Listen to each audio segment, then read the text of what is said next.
Question number अब खंड बा देखेंगे। खंड बा में जैसे अभी आप आ पढ़े हैं, आ का क्वेश्चन हो गया 20। अब हम खंड बा पढ़ाएंगे। 21 नंबर देखेंगे। निम्नलिखित गद्यांश पर आधारित प्रश्नों के उत्तर दीजिए। इसमें लिखा हुआ है, विश्वास पात्र मित्र जीवन की एक औषधि है। हमें अपने मित्रों से यह आशा रखनी चाहिए कि वे उत्तम संकल्पों से हमें दृढ़ करेंगे, दोषों और त्रुटियों से हमें बचाएंगे, हमारे सत्य, पवित्रता और मर्यादा के प्रेम को पुष्टि करेंगे। जब हम कुमार्ग पर पैर रखेंगे तब वो हमें सचेत करेंगे, जब हम हतोत्साहित होंगे तब वो हमें उत्साहित करेंगे। सारांश यह है कि वे हमें उत्तम पूर्वक जीवन निर्वाह करने में हर तरह से सहायता देंगे। सच्ची मित्रता में उत्तम से उत्तम वैद्य की सी निपुणता और परख होती है।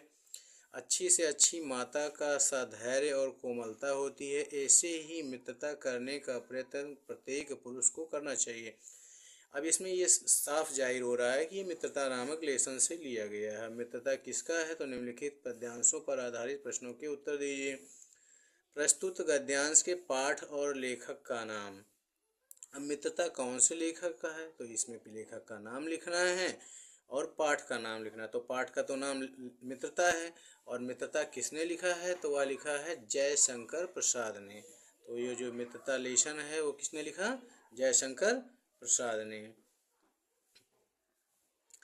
ये हो गया। क्वेश्चन नंबर 12 देखेंगे। रेखांकित अंशों की व्याख्या कीजिए। अब रेखांकित अंश में कौन सा है? यहाँ विश्वास पात्र मित्र से लेकर के और हमें उत्साहित करेंगे यहाँ तक। तो सबसे पहले हम क्या लिखेंगे? प्रश्नोत्तर नंबर 21 और उसमें लिखेंगे आ, क्वेश्चन नंबर आ। फिर लिखेंगे प्रस्तुत गद्यांश के पाठ और लेखक का नाम। तो पाठ का नाम मित्रता और लेखक का नाम जयशंकर प्रसाद। फिर बा नंबर, क्वेश्चन नंबर बा का आंसर लिखेंगे रेखांकित अंश की व्याख्या, ये हेडिंग डालेंगे। फिर लिखेंगे विश्वास पात्र मित्र जीवन डॉट डॉट डॉट। फिर लास्ट में लिखेंगे हमें उत्साहित करेंगे। फिर उसके नीचे क्या लिखेंगे? उसके नीचे लिखेंगे रेखांकित अंश की व्याख्या, हेडिंग डालेंगे। फिर लिखेंगे विश्वास पात्र मित्र। तो विश्वास पात्र मतलब होता है जो ऐसे मित्र जिसपे हम अपनी पूरे जीवन, जैसे औषधि होती है दवा के रूप में प्रयोग करते हैं, उसी प्रकार से हम अपने मित्र का भी प्रयोग करें। हमें अपने मित्रों से यह आशा रखनी चाहिए। मतलब लेखक कह रहा है कि हमें अपने दोस्त जो मित्र हैं, जिनको हमने मित्र बनाया है, उनसे हमें यह अपेक्षा रखनी चाहिए कि हमें उत्तम संकल्पों से, मतलब हमें अच्छे क्रियाकलापों से दृढ़ करें मतलब मजबूत करें। दोषों और त्रुटियों से हमें बचाएं, मतलब हमें बुराई पर न जाने दें, हमें अच्छाई पर ले जाएं। हमारी बुराइयों को, जो हमारी बुराइयां अगर कर रहे हैं तो वह हमें बचाएं, रोकें कि हम बुराई ना करें। हमारे सत्य, पवित्रता और मर्यादा के प्रेम को पुष्टि करें, मतलब हमारी जो सत्यता है, मतलब हमें सत्यता की ओर ले जाएं। पवित्रता मतलब हमें एकदम सत्यता से पवित्र रखें, मतलब किसी बुराई में न जाने दें। मर्यादा मतलब अपने मर्यादा में रखें। जैसे हम कैसे मर्यादा, मतलब अपने आप नियमित रहें, दिनचर्या प्रतिदिन आप नियमित दिनचर्या के साथ मर्यादा पूर्वक रहें। प्रेम की पुष्टि करेंगे, और प्रेम मतलब हम दोनों के जैसे मित्र, हमारे जो मित्र हैं उन आपस में प्रेम की भावना जो हो वह उसको बताएं सबको। जब हम कुमार्ग पर पैर रखेंगे, मतलब हम जब गलत रास्ते पर पैर रखें तो हमें मित्र सचेत करें। तब हमारे जो मित्र की क्या होती है कि वो सचेत करें, मतलब हमें आगाह करें कि नहीं मित्र, ऐसा नहीं करना चाहिए, ये गलत रास्ता है। जब हम हतोत्साहित होंगे, मतलब जब हम दुखी हों, मतलब एकदम से हतोत्साहित हो जाएं, दुखी हो जाएं, तो वह हमारा जो मित्र है वह हमें हतोत्साहित होने से बचाए और कहे कि मतलब उत्साह के साथ कार्य करें, हतोत्साहित ना होने दें। तब वह हमें उत्साहित करे, मतलब हमें आगे बढ़ने के लिए प्रेरित करे। यह मित्र, अच्छे मित्र की पहचान होती है। यह जयशंकर प्रसाद जी ने बताई। अब ये आपका व्याख्या हो गया। अब सा में जो है, सा में 3 क्वेश्चन दिए गए हैं। पहला है व्यक्ति को अपने मित्रों से कैसी उम्मीद रखनी चाहिए। तो इसी जो आपका जो पैराग्राफ है उसी में से आपको ढूंढना है। अब इसमें देखिए कहाँ पे लिखा हुआ है। इसमें क्वेश्चन किया है कि व्यक्ति को अपने मित्र से कैसी उम्मीद रखनी चाहिए। तो व्यक्ति को कैसी उम्मीद रखनी चाहिए, तो यहाँ लिखना चाहिए कि यहाँ से लिखेंगे, हमें अपने मित्रों से यह आशा रखनी चाहिए कि वह उत्तम संकल्प हमें दृढ़ करें, दोषों त्रुटियों से बचाएं, हमें सत्य, पवित्रता और मर्यादा के प्रेम की पुष्टि करें, जब हम कुमार्ग पर रखें तब वो हमें सचेत करें, हम हतोत्साहित होंगे तो हमें उत्साहित करें। ये क्वेश्चन नंबर ए का आंसर हो जाएगा। हमें से लिखेंगे यहाँ से। अगला है, अब इसमें या भी लिखा है, या का मतलब होता है अथवा, चाहे ये लिखो और चाहे ये लिखो। तो इसने आपने पहला लिख दिया है, हमें अपने मित्रों से क्या आशा रखनी चाहिए, हमें कैसी उम्मीद रखनी चाहिए, तो ये तो उम्मीद हो गई। अब इसने पूछा कि हमें अपने मित्रों से कैसी आशा रखनी चाहिए, तो यहाँ लिखना चाहिए, यहाँ लिखा है कि हमें अपने मित्रों से, फिर यही उसका भी आंसर यहीं से हो जाएगा, हमें मित्रों से यह आशा रखनी चाहिए कि हमें उत्तम संकल्पों से दृढ़ करें, यहाँ तक ये आंसर हो जाएगा ये अथवा का। अगला है, दूसरा देखेंगे, एक अच्छा मित्र किसे कह सकते हैं, तो एक अच्छा मित्र हम उसे कहते हैं जो हमें कुमार्ग से बचाए, हमें गलत रास्ते पर जाने से बचाए और हमें अच्छे रास्ते पर ले जाए, यो एक अच्छे मित्र की पहचान है। अगला है, उसमें अथवा का भी एक क्वेश्चन है, लेखक ने अच्छे मित्र की क्या कर्तव्य बताए हैं, तो लेखक ने अच्छे मित्र को यह कर्तव्य बताया है कि वह अपने मित्र को बुरे रास्ते पर न जाने दे, उसे बचाए, उसे मर्यादा में रखे, उसे हतोत्साहित होने से बचाए, उसे उत्साहित करे, ये अच्छे मित्र की पहचान हो गई। अगला है क्वेश्चन नंबर 3 है, लेखक ने विश्वास पात्र मित्र की तुलना किससे और क्यों की है, तो लेखक ने विश्वास पात्र मित्र की तुलना किससे की है। अब इसमें अगला क्वेश्चन पढ़ेंगे, सारांश में यह हमें उत्तम पूर्वक जीवन निर्वाह करने की तरह आशा देती है, सच्ची मित्रता उत्तम या उत्तम वैद्य की तरह निगूढ़ता और परख होती है। तो इसमें क्वेश्चन में क्या है, लेखक ने विश्वास मित्र की तुलना किससे की है, तो लेखक ने विश्वास पात्र की तुलना वैद्य से की है, किससे की है, वैद्य से की है। तो इसका आंसर क्या हो जाएगा, वैद्य। समझ में आया, तो ये हो गया आपका क्वेश्चन नंबर 21। इसमें गद्यांश पर आधारित प्रश्नों के उत्तर हो गए, ऐसे ही आपको करने हैं। इसमें से जो तीसरा नंबर है वो इसी में से ढूंढना है, बाकी जो बा नंबर है उसका जो अंश उसमें लिखा ही है, उसके कुछ अर्थ आपको पता हो तो आप उसकी व्याख्या कर सकते हैं। अब आ नंबर में ज़्यादातर क्या पूछेगा, उस गद्यांश का आपसे पूछेगा लेखक और पाठ का नाम, तो इसलिए आप अपने जितने भी पाठ हैं उन पाठों के नाम और लेखक के नाम लर्न कर लीजिए, याद कर लीजिए, पढ़ लीजिए, जिससे आपको आसानी हो। क्वेश्चन नंबर 22 देखेंगे, निम्नलिखित पद्यांश, अब ये तो गद्यांश हो गया, अब पद्यांश में आ जाइए। निम्नलिखित पद्यांश पर आधारित प्रश्नों के उत्तर दीजिए। जैसे लिखा, ऊधो मोहि ब्रज बिसरत नाही, वृंदावन गोकुल बन उपवन, सघन कुंज की छाही, प्रात समय माता जसुमत अर नंद देख सुख पावत, माखन रोटी दह्यो सजायो अतिहित साथ खवावत, गोपी ग्वाल बाल संग खेलत, सब दिन हसत सिरारत, सूरदास धनि धनि ब्रजवासी, जिन्हों हित जद तात। निम्नलिखित पद्यांश में क्या कह रहा है, आधारित प्रश्नों के उत्तर दीजिए। तो मतलब ये जो पद्यांश दिया हुआ है इस पे आधारित आपको क्वेश्चन के आंसर देने हैं। इसमें जैसे लिखा है, ऊधो मोहि ब्रज बिसरत नाही, ऊधो कौन है, ऊधो जो हैं वो श्री कृष्ण के बड़े भाई हैं। तो वो अपने बड़े भाई से कह रहे हैं कि मुझे जो ब्रज के लोग हैं हम उनको भूल नहीं पा रहे हैं।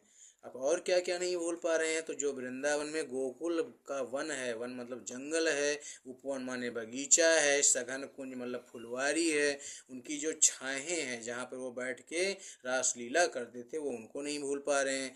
प्रातः समय मतलब सुबह के समय माता जसोमती मतलब जसोदा जी और नंद देव बाबा जो थे वो उन लोगों को देखकर अपने आप को बहुत ही सुख अनुभव करते थे, वह सब उनको अपने आप को भूल नहीं पा रहे हैं। और उसके साथ साथ माखन रोटी दह्यो सजायो, जसोदा जी श्री कृष्ण को माखन और रोटी और दही सब सजा करके देती थी, वो अति हित साथ खवावत और अति मतलब बड़े ही प्रेम के साथ अपने हाथ से उसको खिलाती थी। गोपी ग्वाल बाल संग खेलत, और जो गोपियों के साथ ग्वाल बालों के संग खेलते थे, सब दिन हंसत सिरारत, और सभी दिन मतलब पूरे दिन वो हंसते रहते थे, खेलते रहते थे, घूमते रहते थे। सूरदास धनी धनी ब्रजवासी, सूरदास जी कहते हैं कि अरे वो ब्रजवासी जो धन्य धन्य हैं, जिन्होंने हित जदुजात मतलब जिन्होंने श्री कृष्ण भगवान के साथ खेला और खाया है। तो इसमें ये इसका अर्थ हो गया। तो प्रस्तुत पद्यांश को संदर्भ हिंदी में व्याख्या कीजिए तथा काव्य सौंदर्य स्पष्ट कीजिए। इसमें क्वेश्चन में पूछा है कि जो ये लिखा हुआ है इसके आपको अर्थ लिखने हैं। क्या लिखने हैं? व्याख्या करनी है। लेकिन इसमें क्या व्याख्या करनी है? तो इसमें लिखा है संदर्भ की सहित व्याख्या करनी है।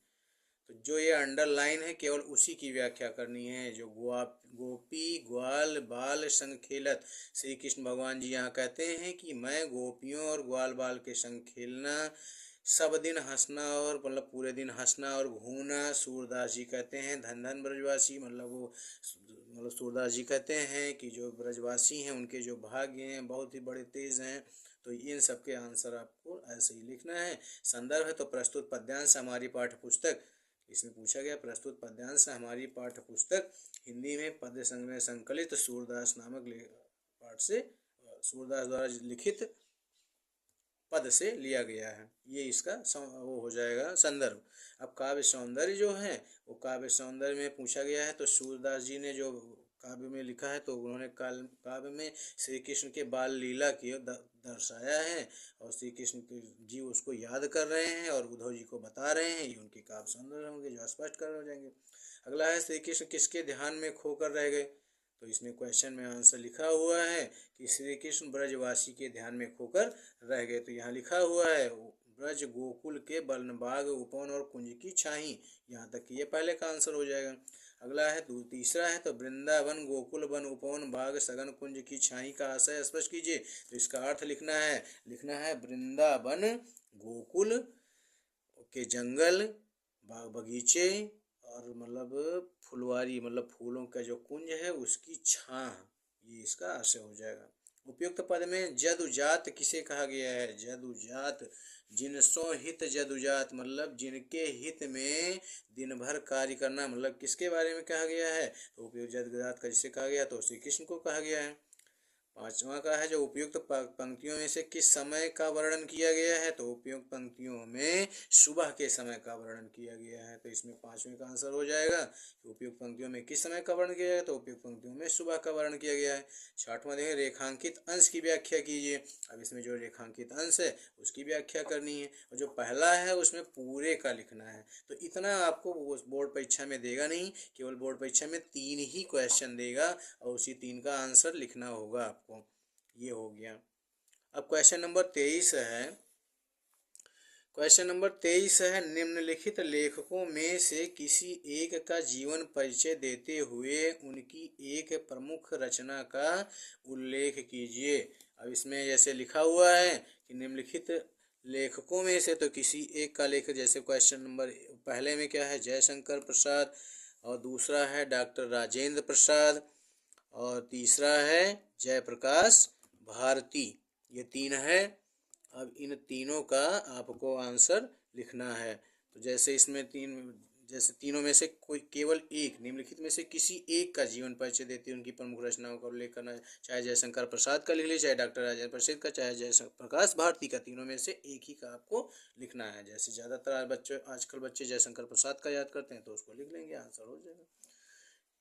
24 देखेंगे निम्नलिखित कवियों में से किसी एक कवि का जीवन परिचय देते हुए उनकी एक प्रमुख रचना का उल्लेख कीजिए। ये क्वेश्चन नंबर 24 है वो पद से है। इसमें कवि पूछा है और इसमें लेखक पूछा है। अब जो लेखक है उसमें 3 दिया हुआ है, इन तीनों में से एक करना है। और जो क्वेश्चन नंबर 24 है इसमें आपको दिया गया है, इसमें भी 3 दिया गया है। तो इन 3 कवियों में से किसी एक कवि की रचना आपको करनी है।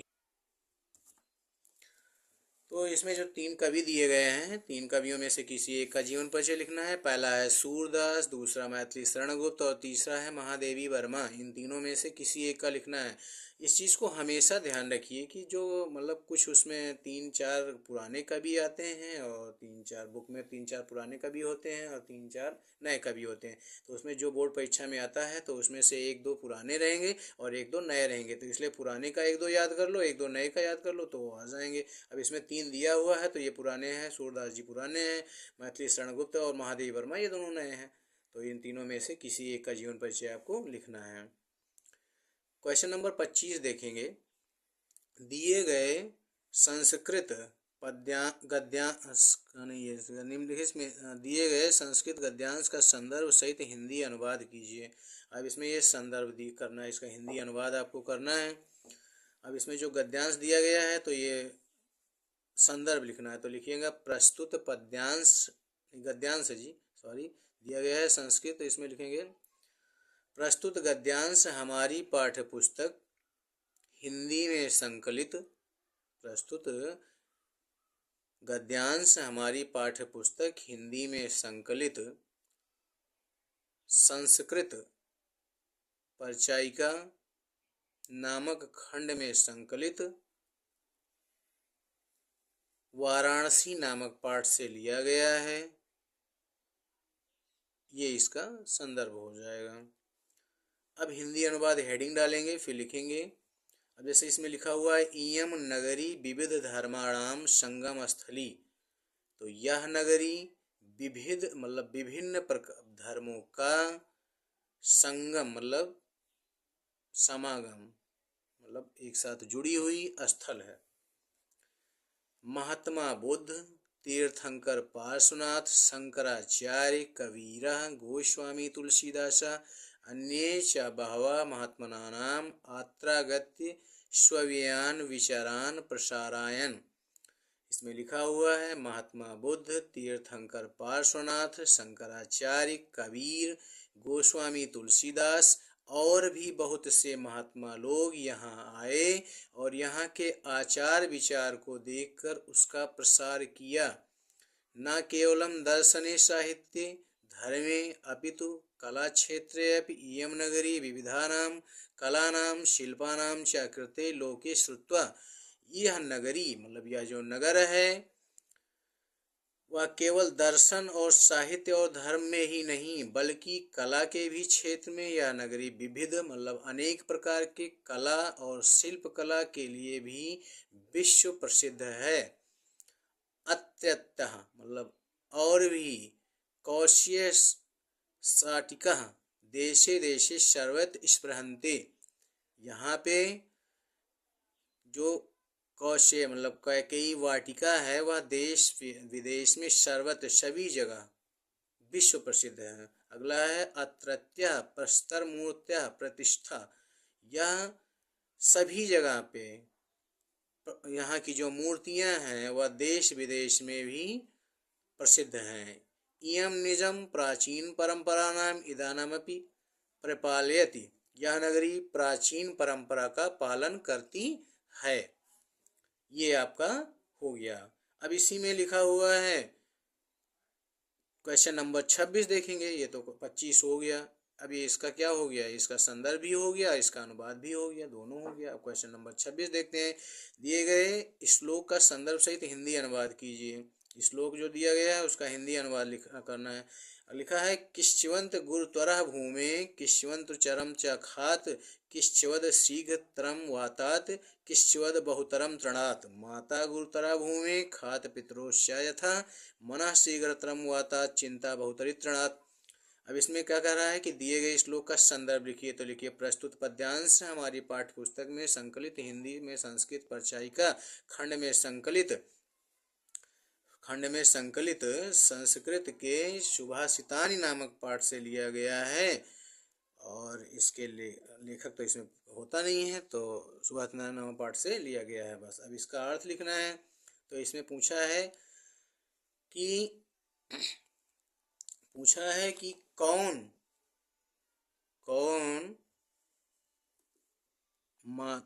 माता, इसमें लिखा हुआ है कौन ऐसा है जो माता से बड़ा है, तो इसमें और कौन है जो ऐसा जो तृण से भी ऊंचा है, कौन सा जो शीघ्रतर वायु से भी तेज है और कौन जो तिनके से भी कमजोर है।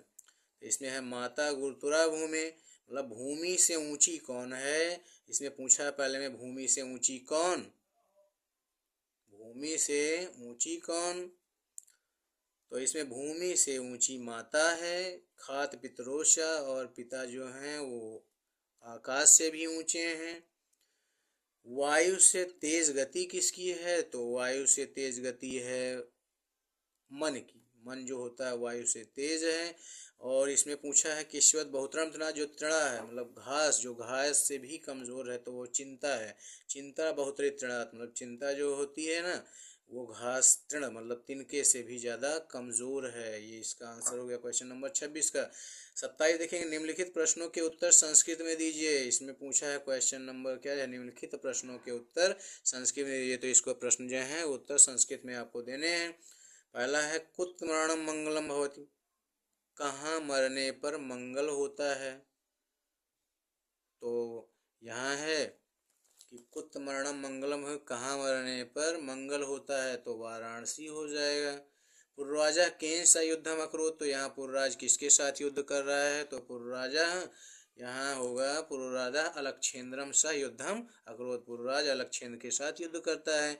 पदेन बिना किम दूरयाति, बिना पैर के कौन दूर तक चला जाता है, तो पदेन बिना किम दूरयात, तो इसका हो जाएगा पदेन बिना पत्रम दूरयात, मतलब पत्र जो होता है वो बिना पैर के ही दूर चला जाता है। अगला लोभा केन वर्धते, तो इसमें लिखे लोभा पापेन वर्धते। अगला है क्वेश्चन नंबर 5, तो इसमें भारतीय संस्कृति मूल किम अस्ति, भारतीय संस्कृति का मूल क्या है, तो यहाँ कर्तव्य मूलम अस्ति, तो भारतीय संस्कृति का कर्तव्य जो है मूल है। क्वेश्चन नंबर 28 देखेंगे, अपनी पाठ्य पुस्तक के संस्कृत खंड की पाठ्य वस्तु के कंठस्थ कोई एक श्लोक लिखिए जो आपको श्लोक याद हो, जो इस प्रश्न पत्र में ना आया हो और जो आपके संस्कृत में हो, उसको आपको वह श्लोक इसमें लिखना है। क्वेश्चन नंबर 29 देखेंगे, अखिल भारतीय वाद विवाद प्रतियोगिता के प्रथम पुरस्कार विजेता मित्र को एक बधाई पत्र लिखना। तो इसमें आपको एक पत्र लिखना है, वह भी वाद विवाद प्रतियोगिता में पुरस्कार विजेता मतलब पुरस्कार मिलने वाले मित्र को बधाई के रूप में एक पत्र लिखना है। या फिर मान लीजिए अगर इसको आप नहीं लिख पाते हैं तो अथवा लिखा है, इसको आप लिखिए, छात्रवृत्ति प्राप्त करने हेतु अपने विद्यालय के प्रधानाचार्य को एक प्रार्थना पत्र लिखेंगे, मतलब किसके लिए, छात्रवृत्ति प्राप्त करने के लिए। तो ये आप दूसरा लिख लीजिएगा। क्वेश्चन नंबर 30 देखेंगे, निम्नलिखित विषयों में से किसी एक विषय पर निबंध लिखिए। इसमें लिखा हुआ पहला स्वदेश प्रेम, मतलब अपने देश के प्रेम की भावना के ऊपर आप निबंध लिख सकते हैं। दूसरा है विज्ञान वरदान या अभिश्राप, तो विज्ञान के बारे में लिख सकते हैं। तीसरा है पर्यावरण प्रदूषण, तो पर्यावरण प्रदूषण के ऊपर लिख सकते हैं। चौथा है वन महोत्सव, तो ये जंगल के बारे में है, जंगल उत्सव, तो इसके बारे में लिख सकते हैं। और पांचवा है योग शिक्षा आवश्यक एवं उपयोगिता, तो ये योग शिक्षा के ऊपर लिख सकते हैं। ये आपका हिंदी का पूरा सॉल्व करवा दिया गया है और आप इसको अच्छे से कंठस्थ कर करके पूरा कंप्लीट करके बोर्ड परीक्षा में जाइएगा। परीक्षा आप लोगों की कल हिंदी की है, तो आप लोगों को मतलब हमारी बधाई और हार्दिक शुभकामनाएं। आप लोग जाइएगा हॉल में और अच्छे से बैठ करके एग्ज़ाम दीजिएगा। धन्यवाद।